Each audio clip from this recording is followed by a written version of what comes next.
Now that I'm in control of my own mind and ultimately my free will, I'm telling everything that I witnessed and saw and heard and photographically recorded behind the scenes of this New World Order effort. These criminals that are in control of our country operate on the philosophy that secret knowledge equals power. Lampe, Missouri was a place where I heard George Bush and Bill Clinton talking, where from the point of view I had, they certainly were friends, and they didn't recognize any party lines between them. That's something for the, a smoke and mirrors illusion for the public. It's not something they adhere to, because they had exactly the same agenda, and that was for bringing in this New World Order. For as intelligent as these perpetrators are, they're limited in their thinking by their own immorality. They don't have wisdom. They don't think deep. And they never considered the strength of the human spirit. It's time for truth to prevail. It's time that these truths were brought to light for the sake of humanity as we know it. The kind of long-term name going right back of this conspiracy is the great work of ages. It's used religion for its own ends, it's used science for its own ends, it uses any vehicle for its own ends. It does not have a party line, it does not have a basic religion, it just uses whatever vehicle is necessary to manipulate and control.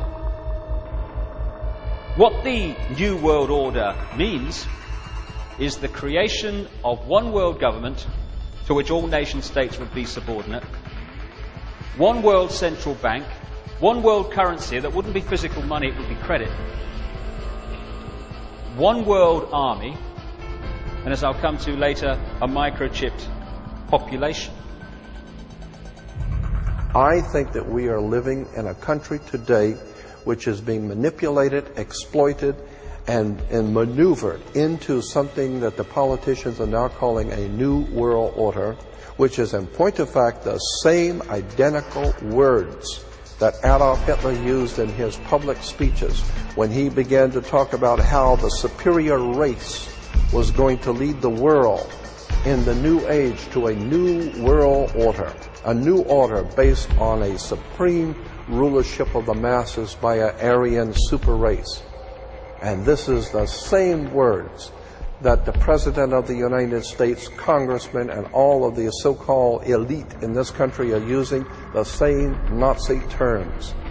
There are some very evil people who are at the reins of government in this country, and unless and until somebody starts reading the symbols and understanding where this stuff comes from, we're heading for another Nazi Germany.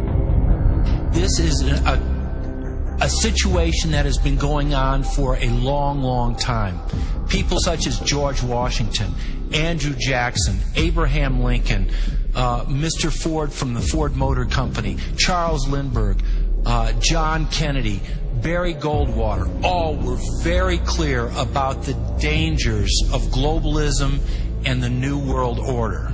It does seem that they're both owned by the same interests, and really the difference between Republican and Democrat appears to be almost purely cosmetic.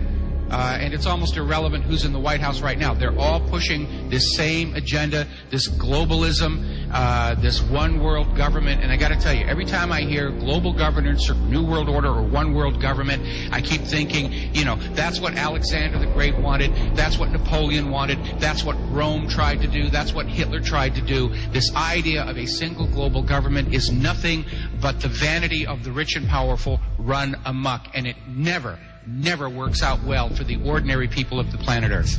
Let's turn now to the G20 summit in London. President Obama calling the meeting a turning point. And the summit's host, British Prime Minister Gordon Brown, said he sees the emergence of a new world order.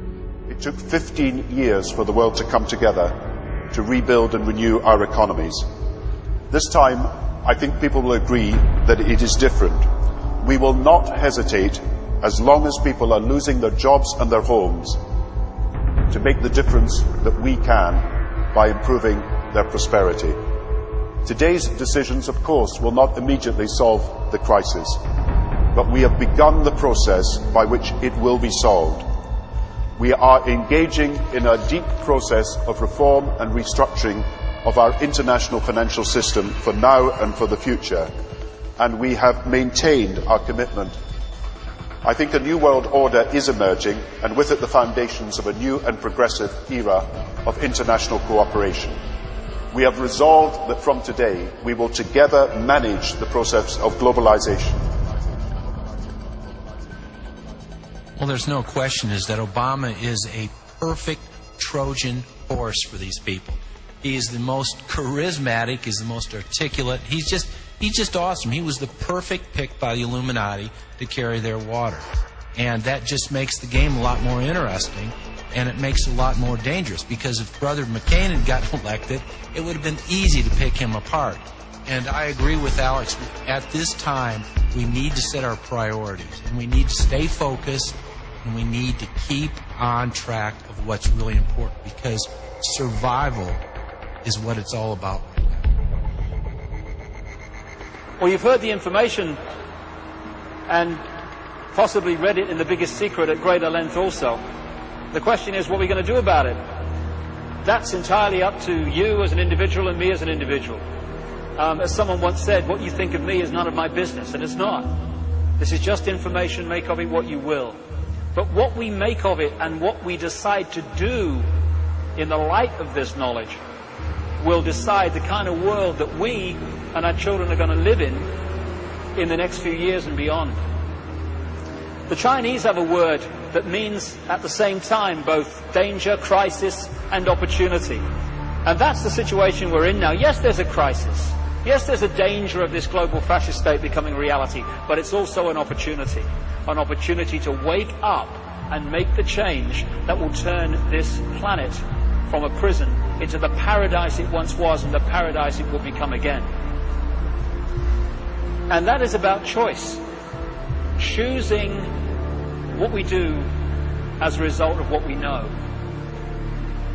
And to change, as Bill Hicks said, doesn't need big bank accounts. It just means a choice right now between fear and love. Fear is the four-letter word that has controlled this planet and this human race for thousands of years. Love is the word that will set us free. And that's the choice we face now. And the world that those two choices will create will be so different as to be unexplainable, the chasm between the two, a prison or a paradise.